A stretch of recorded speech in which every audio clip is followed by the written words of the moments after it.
حي على الفلاح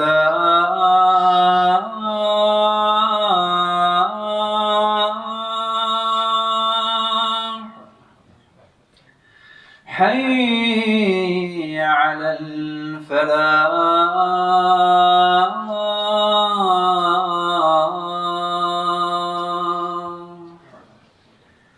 الله أكبر الله أكبر لا إله إلا الله.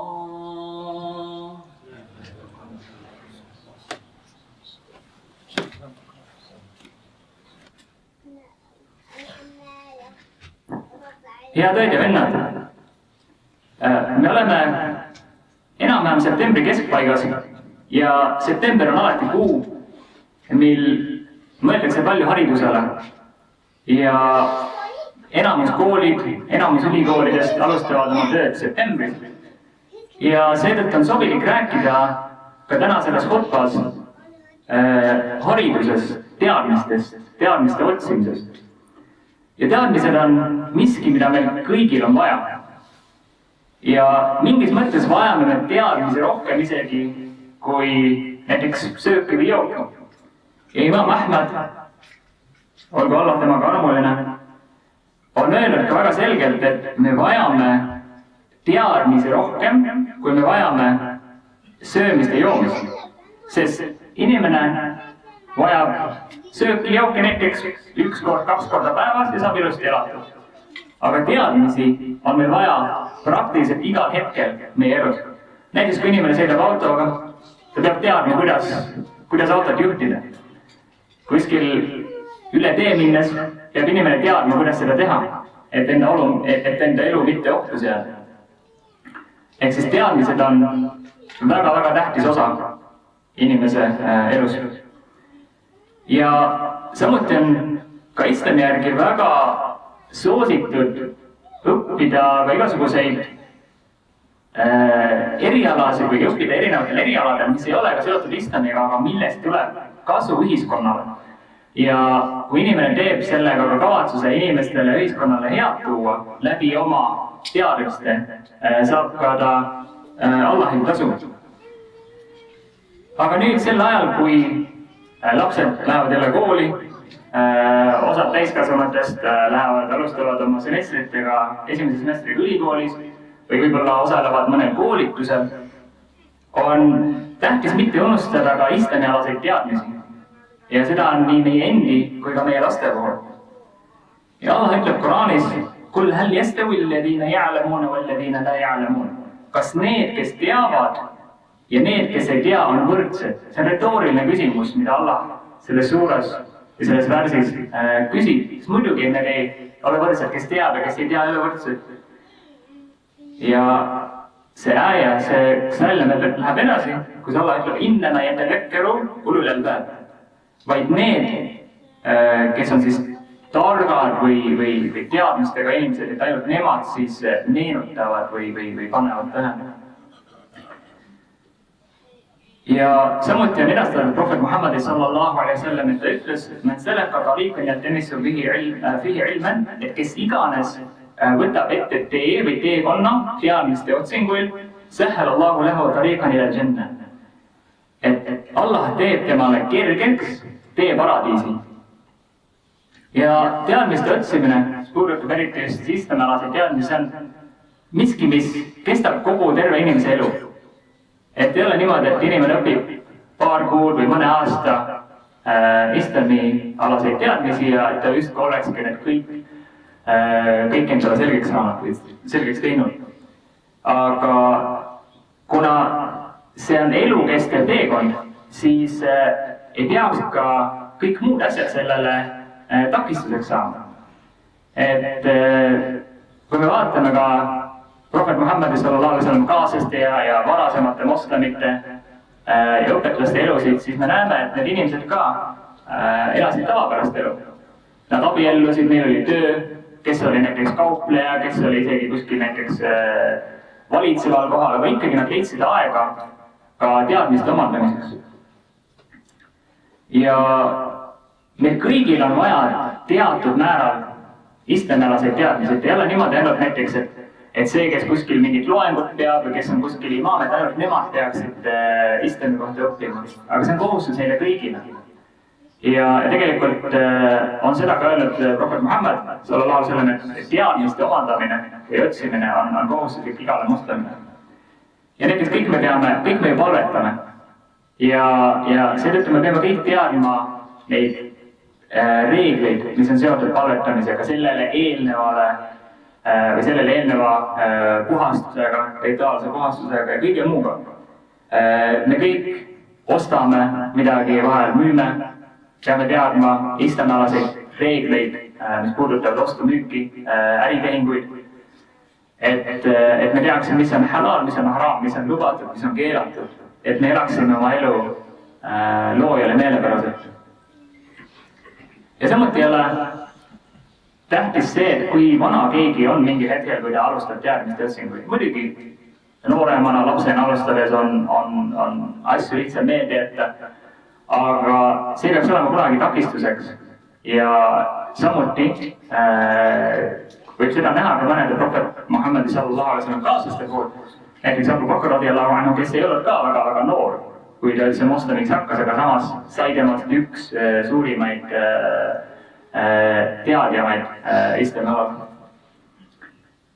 Ja samuti üks hadith, kus prohvet Muhammad sallallahu alaihi wasallam julgustab ja kutsub üles inimesi islami kohta või teadmisi omandama, islamialaseid teadmisi, on, kus ta ütles, et me yuridillahu bihi khairan yufaqihu fid-din. Ehk et kui Allah tahab kellelegi head, siis ta annab talle arusaamise religiooni teemal. Et ta aitab inimesel mõista religiooni, annab talle neid teadmisi. Ja samuti inimesed, kes omandavad teadmisi, nende tasu ei katke siis, kui nad surevad, vaid kui nad on jätnud endast maha mingeid teadmisi ja neid teadmisi kasutatakse edasi, õpetatakse edasi, siis nad saavad selle eest ka tasu pärast seda, kui nad ise on hauas. Ja selle kohta ütles prohvet Muhammad sallallahu alaihi wasallam, et on kolm, et kui inimene sureb, siis tema teod katkevad, välja arvatud kolm asja. Ja üheks nendest on siis teadmised, millest saadakse kasu. Ja samuti, kui inimene jagab oma teadmisi, levitab neid, siis samuti ta saab selle eest tasu. Ükskõik kui väike asi see on, mida keegi meie teadmiste jagamise tõttu siis järgib või teeb, näiteks õpetame kellelegi al-Fatiha suurat või õpetame kellelegi palvetama, siis see inimene, kes seda õpetab, saab selle inimese tasu, kui ta seda tegu teeb. Aqulu ma tasma'un wa astaghfirullaha li wa lakum min kulli dhanbin tastaghfiruhu innahu huwal ghafurur rahim.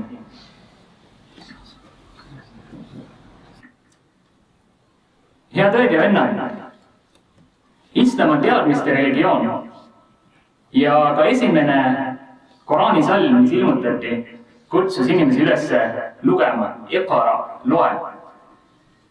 Iqra bismi rabbika alladhi khalaqa, loe oma issanda nimel, kes on loonud. Ja samuti islamis on tähtis, et inimestel on teadmised enne, kui need mingit tegu teevad. Ja selle kohta on ka näide Koraanis, kus Allah on öelnud fa'lam annahu la ilaha illa Allah wastaghfir li dhanbik, kus Allah pöördub siis prohvet Muhammadi sallallahu alaihi wasallam poole ja ütleb, nii et tea, o Muhammad, et ei ole teist kummardamist väärivat Jumalat peale Allahi ja palu andestust oma patu eest.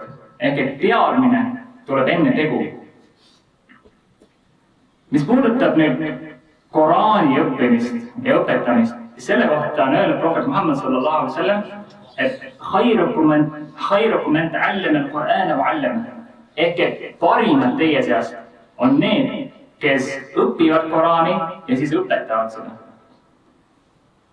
Ja enne selle khutba lõppu ma tahaksin tuletada kõigile meelde ja samuti eelkõige ka iseendale, et nii nagu kõikide usuliste tegudega, mida me teeme, on hästi-hästi tähtis, et meil oleks see korrektne kavatsus. Näiteks kui me palvetame, et inimeste ees kuidagi eputada või et me anname heategevuseks raha selleks, et inimesed ütleksid, et vaata kui lahke ja helde inimene see on. Et sellisel juhul me ei saa loota Jumalalt mingit tasu, vaid sellisel puhul on just tema karistus, mida me peaksime kartma. Ja samuti on sama tähtis ka usuliste teadmiste omandamisel see, et me teeksime seda siiralt Allahi nimel ja mitte selleks lihtsalt, et inimestega vaielda või näidata oma teadmisi nendega õppuda. Inna Allaha wa malaikatahu yusalluna ala nabi. Ya ayyuhalladhina amanu sallu alayhi wa sallimu taslima. Allahumma salli ala Muhammad wa ala ali Muhammad kama sallaita ala Ibrahim wa ala ali Ibrahim innaka Hamidum Majid.